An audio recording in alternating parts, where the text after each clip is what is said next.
Hello, I'm John McGrath. I'm a producer for Flatland at Kansas City PBS, and I'm adhering to the social distancing rules here on another edition of Kansas City Experience. This is a program where we feature segments from Kansas City PBS, Flatland, and 909 The Bridge. When I live a sparse existence, I'll drop down in the fold, lean into an urgent falter, spin silence into gold. I run it like the crop of kismet, I run it like a dilettante, run it like I'm happy, baby, like I got everything I want. While we try to take care of ourselves and others, hey, it's really food that we're all thinking about, right? And I got a segment that's gonna make you super hungry. We go to Harp's Barbecue and get a sneak peek inside their craft. Everything about brisket's tricky. You can do everything right for 18 hours and then mess it up at the end. A lot of people wrap their briskets in aluminum foil. We use paper just because what happens in that foil is you end up pressure cooking it and you can get a lot of pot roast flavor out of that. So in my world, pot roast is the last thing I want my meat to taste like. The KCPT documentary Finding Refuge in Kansas City takes us inside the lives of local refugees. We follow a Somalia mother and see how she helps out people just like herself. I teach them how they ride the bus, then I took them to the grocery, I teach them how they shopping in, and I take them to the school, I enroll them the kids for the school. It's really hard life to be a refugee, but it's gonna teach you at the same time everything. But first, producer Brad Austin checks in with artist Shane Tyler. We see how the social distancing has impacted his creative input and output. So Shane, as an illustrative artist, you still have the ability to work at home, but displaying your artwork or showing your artwork without the benefit of a gallery showing or a place to go and show your work, that's got to be a little bit different, something you actually have to think about. Yeah, I would say you're right. I think that Instagram and social media has helped that out a ton. Where, you know, if I do a painting and I want everybody to see it, I can still post it on there and everybody sees it. Facebook has helped a lot, but nothing beats actually putting it in a gallery or a studio area where like you get to meet people and talk to people and shake their hand and actually see how the painting affects them and what they like. So Shane, how are you using this time constructively? You know, I think an artist like yourself still has a studio at home. You can work from the studio, but it's still a little different. Do you have to have a different mental approach to your work, or has that stayed the same? Right. I read it in a book or heard from an author or something that, you know, you could have dead time or alive time. And you know, dead time is you just sitting there watching, you know, binge watching like 10 episodes of Tiger King on Netflix. Or you could have a lifetime where you make that time that you have constructive. You could read a book, you could work on, you know, exercising, you could get something done that you've always wanted to get done. In my case, I created. I've gotten more art done in the last week than I have in probably 2 months. You know, I normally work on about 4 paintings at a time. It's where I'll draw 4 at a time, pen 4, paint the background of 4, color the 4, and then I'll do the dark lines of 4. So right now I've gotten all the backgrounds done of at least 4 to 5 paintings. So I've just created and literally it's like time traveling. I mean, I start at 8 in the morning, you know, or noon, and then I look up at the clock and it's 5, 6 o'clock. And it's time to make dinner for my wife or whatever it may be. It helps me not sit there and scroll through Facebook and be anxious and nervous and worry about things that I really have no control over. Oh, I love that idea of a live time versus dead time, like making the most of this time that we have, this unusual time that we have. But I think that begs the question, as an artist, you're building this surplus of work, maybe a larger surplus than you ever had before. What will you do with that surplus of work when they finally release the hounds, when the government says, all right, you can go show your work, you can get back out in the community? What are you going to do with this surplus? So I would just like, I mean, especially since hopefully this might be over by the summertime, it would be great to be able to show all this work come First Fridays, you know, galleries, on social media too is fine, but like I definitely would like to get out there and put it in some space. Yeah. I like the idea that you bring up First Fridays. You know, I hadn't really thought about that yet, but it's kind of an exciting time to be able to see a bunch of new artwork from some of our favorite Kansas City artists. Yeah, I think, you know, me and you've kind of talked about this. There's definitely silver linings to this. You know, I think that it would be silly to think that there's no silver linings to this at all. Families are sitting down together, having dinner with one another. You know, you're actually just resting your body, you know, being still. I think it's actually harder than most people think to actually sit and still and do nothing. It's very hard. My wife's like that. She's an activity addict. She wants to do all the time. So it's very hard for her to just sit still, but I think it's good for your mind to just hear the quietness. You know, that's why people say wake up in the morning, because there's just very little going on. So hear the quietness and then, you know, no noise for once in your life. I have four. Actually, I have 4 kids, so I would relish the idea of no noise. That sounds very peaceful to me. I don't think I'm going to get that, right? So I'm looking at your Instagram, and there are just great characters on your wall on your Instagram. As a filmmaker, you know, whenever I build character or I write for characters, those characters all have backstories. Even if we don't write them or into the films or see them in the films, all these characters have backstory. Do you create backstory for your characters that you draw? I would say so. Yeah, I have always a fun little backstory, or even just like I had one that's she's got like a bat helmet on, and I just sold her, and she's got like a cool 90s t-shirt. So I always thought of what like a Mad Max character would be like in the 90s. I always try to take like 2 ideas and kind of like juxtapose them and put them together. You know, like I've drawn like really violent, but they're cartoons, or I've drawn very like, you know, like ice cream men, but they're, you know, selling paraphernalia and things like that. So I always, you know, that's the fun part I think about my art, is that it's very childlike, it's cartoonish, but there's adult content with it. So I think taking those 2 ideas and mishing them together is always really what my main thing is. That's great. You know, I can't tell you that I wouldn't be a proper Kansas Citian without mentioning the few Patrick Mahomes drawings I see on your Instagram. Yeah. So Patrick Mahomes is like my Mona Lisa. I've done like, I think literally now, I think 6, 7 Patrick Mahomes. He's very easy to draw. He's got very specific features, like, you know, his hair, obviously, headband, that's really easy. I was like, man, I just want to draw some other ones at this point, but I love drawing Patrick Mahomes. I've drawn him for a charity, 2 charities, where I just did the art and made the painting, and then it got donated. And I just feel really lucky and fortunate that I even got into that position. One of them even actually got signed by Patrick Mahomes. So to know he even saw my painting is just enough for me right there. So Shane, if somebody wanted to check out your work, what's the best way they could go about seeing some of your drawings and what you're all about? So you can go to Savage Henry Studios on Instagram. I'm working on a website. I recently just did prints for all my paintings, and I think that me not doing that sooner was a big disservice. I should have did that a long time ago. Because I'm not naive to think that like everybody can afford a $200 to $500 painting.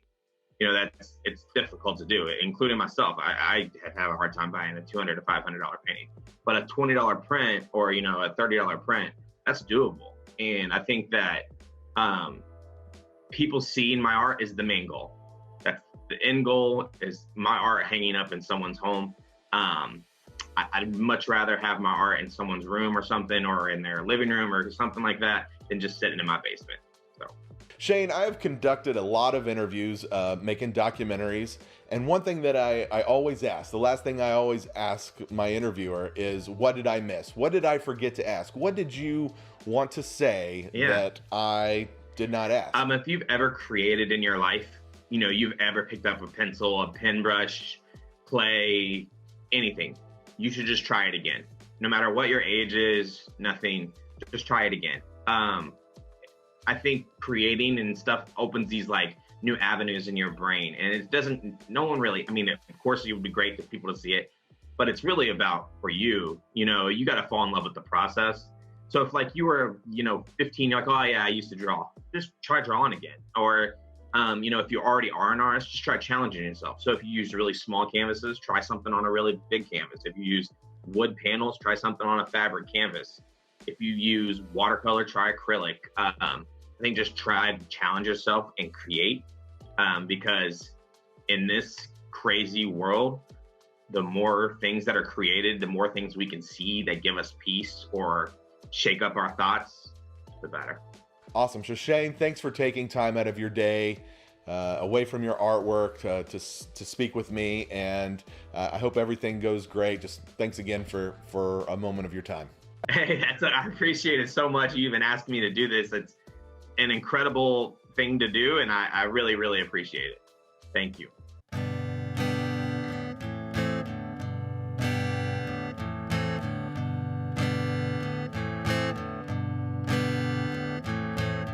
I wake up feeling nothing, camouflage the wavering sky. I sit at my piano, wander the wild red bay.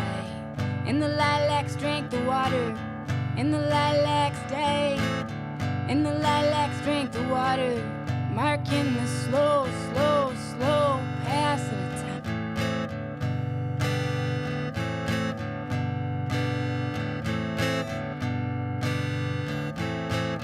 I get so angry, baby, at something you might say. Seen a lot of me, run my life today. I run it like a silent movie, I run it like a violent song.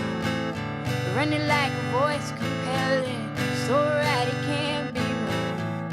If I'm a broken record, write it in the dust, babe. I fill myself back up like I used to do. And if my bones are made of delicate sugar, I won't end up anywhere good without you.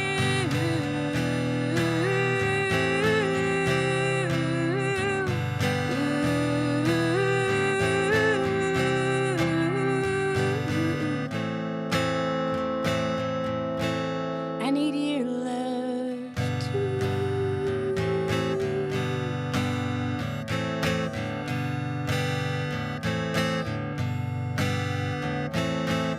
When I live a sparse existence, I'll drop down in the fold, lean into an urge and falter, spin silence into gold. I run it like the crop of kismet, I run it like a dilettante, run it like I'm happy, baby, like I got everything I want. If I'm a broken record, write it in the dust, babe. I fill myself back up like I used to do. And if my bones are made of delicate sugar, I won't end up anywhere good without you. I won't end up anywhere good without you.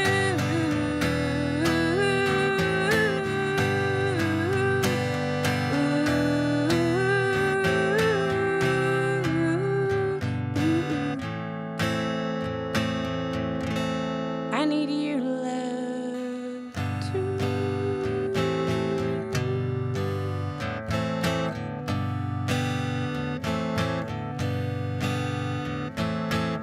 In the lilacs drank the water, in the lilacs drank the water, in the lilacs drank the water.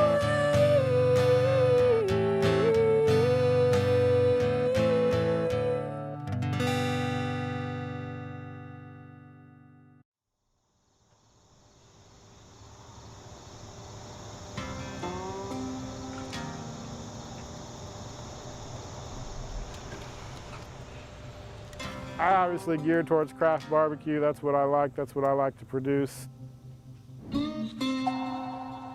It's cooked only using wood. It's cooked fresh daily. It's served fresh. It's never reheated, and it's cut to order.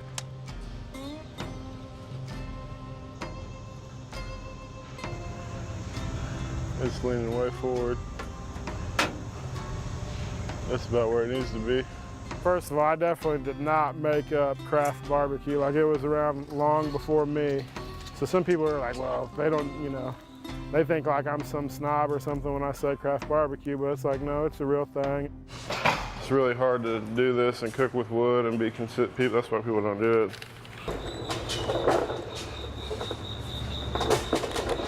My brother and I had a barbecue team back in the 90s, and so he was always hanging around with us when we were doing that. Kind of how he got started.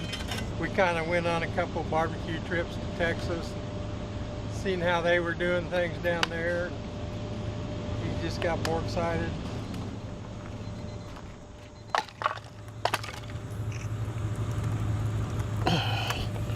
Your camera has brisket grease on it. That's what my phone tells me. So we usually come in and we get briskets on first. That's what takes the longest, so that's what we get on first, get those rolling, and that kind of outlines the whole day is what time we get briskets on. But briskets ain't on a schedule, you're on their schedule. I could probably get them done quicker, but I baby them. Take my time. This is the monster here.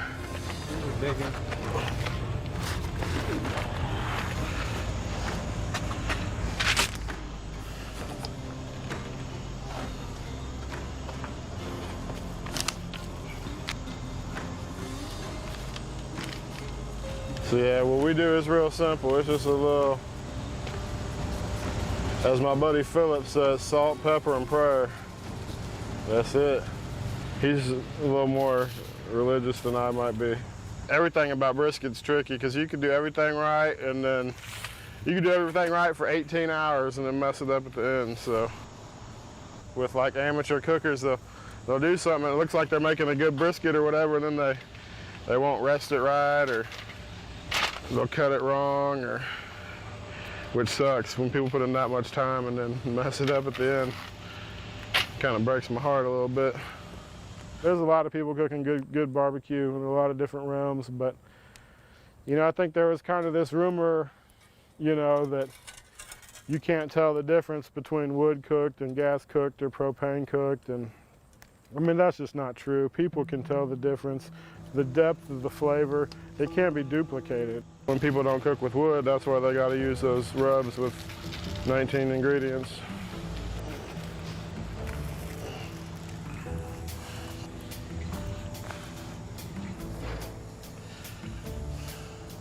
We got a lot to do today. We gotta prep ribs, we gotta make corn, make slaw, make sausage. Busy. Yeah. That's just a little lunch for the crew. Can I put you on my Instagram story? We're just wrapping briskets, usually once the bark sets, and the bark is where I want it. I don't want it to get any darker or any more firm. We wrap them in paper. It just keeps it from getting blasted with smoke any longer, since it's not really necessary. A lot of people wrap their briskets in aluminum foil. We use paper just because what happens in that foil is you end up pressure cooking it and it steams it, and you can get a lot of pot roast flavor out of that. So in my world, pot roast is the last thing I want my meat to taste like. But yeah, I always knew I wasn't supposed to be working for somebody else. I always knew that even when I had my first job at 16 or whatever, I knew I wasn't supposed to be doing that. It just took me 16 more years to figure out how to not have to do it. Tony, we worked together at Hereford House for a couple years. It was like when we saw him barbecue one day, he didn't believe me. Here we are. Selling barbecue. Like, I don't really say I do Texas barbecue. We do Texas brisket, we'll do Texas sausage, but the rest of it really is more Kansas City barbecue. And actually the reason we had taken that first trip to Texas in November of 16 was because of an article that Daniel Vaughn had wrote, where he basically said that, I don't know what he said, I haven't read the article, but it's not too kind worded towards Kansas City brisket.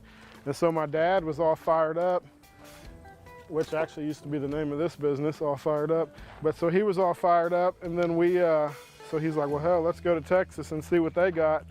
If, you know, they think their brisket's so great and blah, blah, blah. And And now we cooked that brisket, so I guess that tells you what we thought of it, but I was hoping to be done in 45 minutes. Not even close. Right now we cook so much food, I fill this smoker up 3 times just to sell for 2 hours. It's gonna be a minute.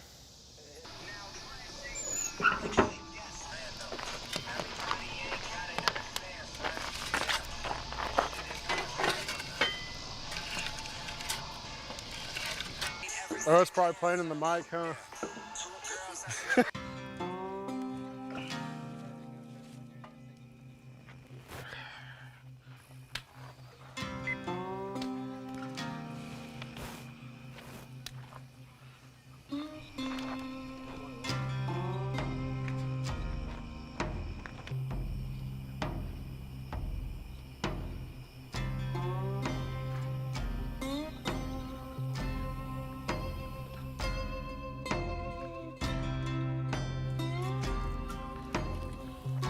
Yeah, that's a pretty big deal to get in Texas Monthly. That's probably my #1 accomplishment so far, I think. Like, I don't know, it caught me so off guard. Like, cause Daniel Vaughn is literally, he's been to like 700 barbecue spots. And if he writes an article about you, it can change like the entire trajectory of your business.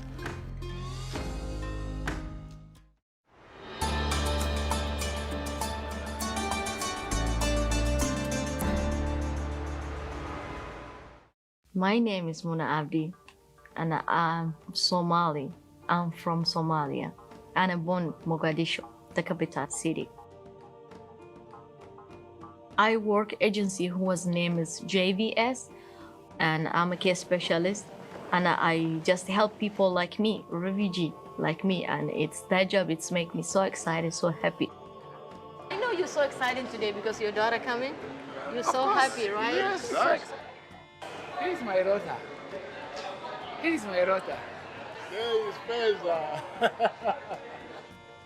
I know what are the people who was coming here, what they feel, what they know here, what they didn't know, because I was the same. I was in refugee. I teach them how they ride the bus, then I took them to the grocery, I teach them how they shopping in, and I take them to the school, I enroll them, the kids for the school. It's really hard life to be a refugee, but it's gonna teach you at the same time everything. This is our breakfast, and we call it injera. It's our special breakfast. Like every Somali house, they have this food every morning. That's what we eat. I grew up with my mom. I live with my mom.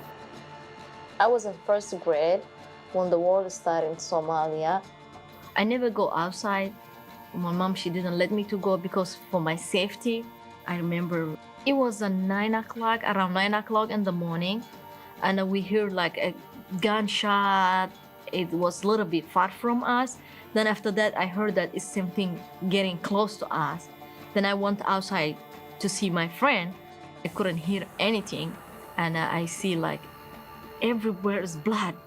I just lost one of my best friend that we grew up together with her, and that was the worst day in my life. That's the time we decided the whole neighborhood we walk together. Everybody, like all of us, like we went. Then my mom got sick from malaria, and she went to hospital for 19 days over there. Then they told us like we cannot do anything to her.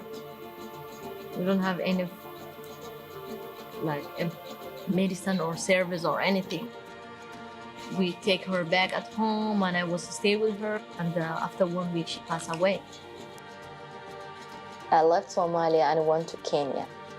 I meet my daughter, father there. We get married. I had a daughter. I get divorced. Then after that, I started with my own life and my daughter. Which one you want to see? This one.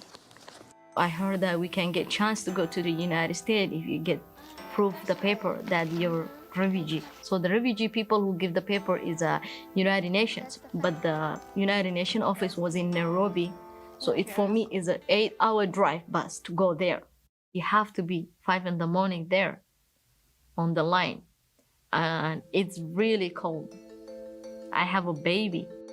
Sometimes we stay there all day and we didn't meet anybody. Somehow my heart told me that one day I'm gonna get this chance.